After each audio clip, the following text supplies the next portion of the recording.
मद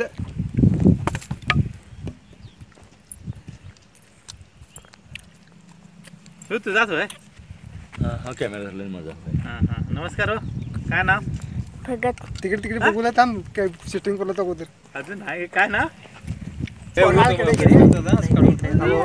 काढेल कसं फोटो काढताना आहे लय मोठं आहे. सपोर्ट मोठं आहे रे. सपोर्ट रे बसा बसा लय मोठं आहे. कसलाय जागा नाही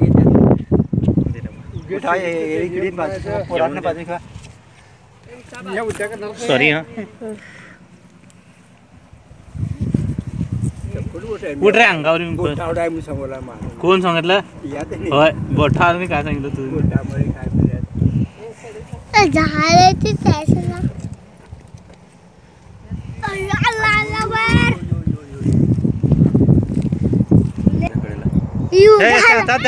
जा रे ये जा ये जा.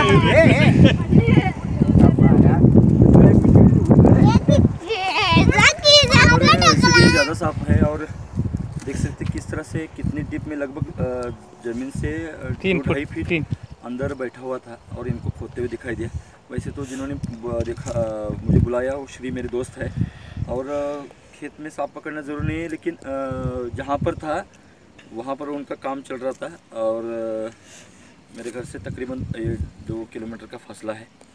मैं घर में था इसलिए आराम से आ पाया. वैसे ये थोड़ा सा हेल्दी सांप नहीं है, उम्र में ज़्यादा है, लेकिन थोड़ा सा उसको बीमारी कुछ ऐसे प्रॉब्लम हुआ होगा.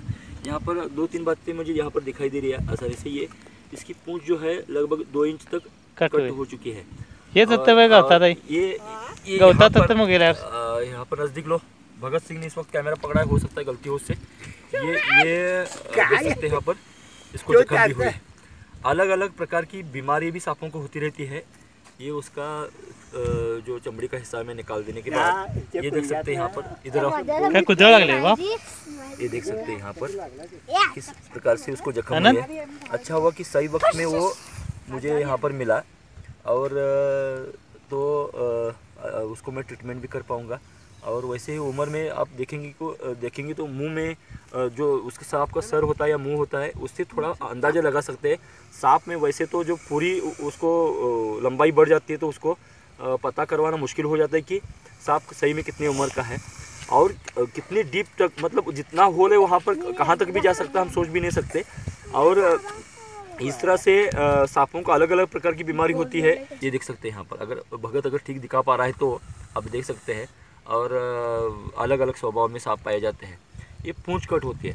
आमतौर पर लोग जब सांप पूंछ कट जाती है तो पता नहीं हमारे देश में अलग अलग उसके ऊपर मिथ है, लेकिन आमतौर पर सांप अगर किसी को काटता है तो गलती हुई इसलिए अपनी पूंछ कटवा लेता है, ऐसा कहा जाता है. ये तो सांप अपनी पूंछ कटवा नहीं लेगा, लेकिन सांप अपने आप को खाया हुआ पाया गया है भूख के मारे और ये फुरसे के बारे में देखा गया है.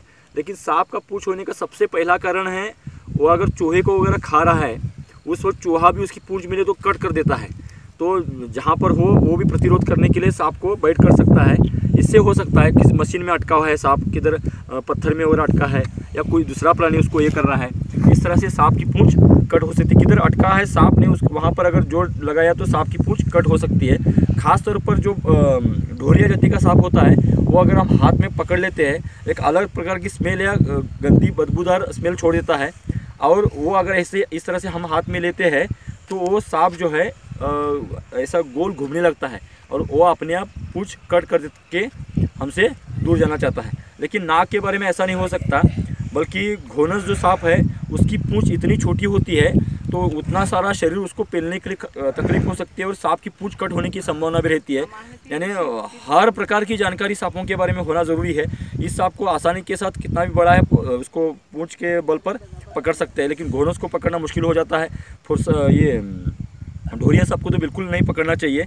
और इस तरह से सांपों के पूंछ कट होने के भी अलग अलग कारण हो सकते हैं. वैसे हेल्दी सांप खेतों में ज़्यादा रहते हैं, चूहे वगैरह खाते हैं, लेकिन अक्सर जिस प्रकार से धान और रसायन का हम इस्तेमाल करते हैं उस तरह जहरीले प्राणी खाने से या चूहे उनको खाने से भी सांप को कुछ अलग अलग प्रकार की प्रॉब्लम हो सकती है.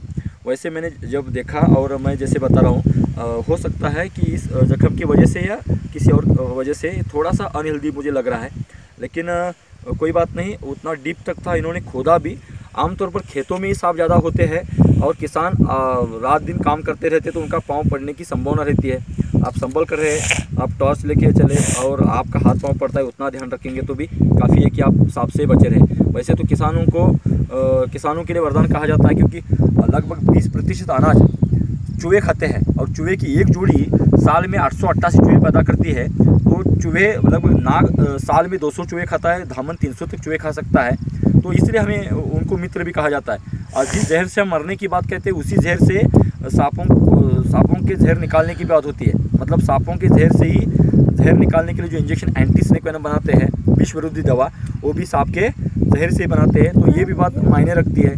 तो थोड़ा आप समझेंगे और उसी जहर का इस्तेमाल हम बचने के लिए कर सकते हैं, तो सांप हमारे लिए खासकर किसान और इंसान के लिए भी वरदान साबित हो सकता है। शाम का वक्त है, इनका भी काम है, तो यहाँ पर रुकेंगे। आप पहली बार हमारा वीडियो देख रहे हैं तो सब्सक्राइब जरूर कीजिएगा और ये वीडियो पसंद आए लाइक ज़रूर कीजिएगा, ताकि लोगों तक हम इसको पहुँचा सके, देश भर ये वीडियो फैल सके। शेयर कीजिएगा और हमारा फ़र्ज़ है अलग अलग प्रकार की जानकारी आप तक पहुँचाना है। और उम्मीद है कि आपको ये हमारा वीडियो पसंद आया होगा और आप ज़रूर लाइक करेंगे। बंद कर काम रे, घाल पिशवी घालायचं नाही, बंद कर। ह्या माझ्याकडे मस्त तेल आहे, ते पाठवतो तू। बोटामध्ये काय मी समजला कोण सांगितलं बोटामध्ये? बंद केलो बहुत बहुत शुक्रिया सबका, धन्यवाद। हमारे वीडियो आपको पसंद आते हैं तो लाइक ज़रूर कीजिए, ताकि आप लाइक करेंगे तो हमें पता चलेगा कि आपको हमारे वीडियो पसंद आ रहे हैं। अगर हमारा चैनल आप पहली बार देख रहे हो तो सब्सक्राइब ज़रूर कीजिए और बेल आइकॉन बटन भी दबाइए।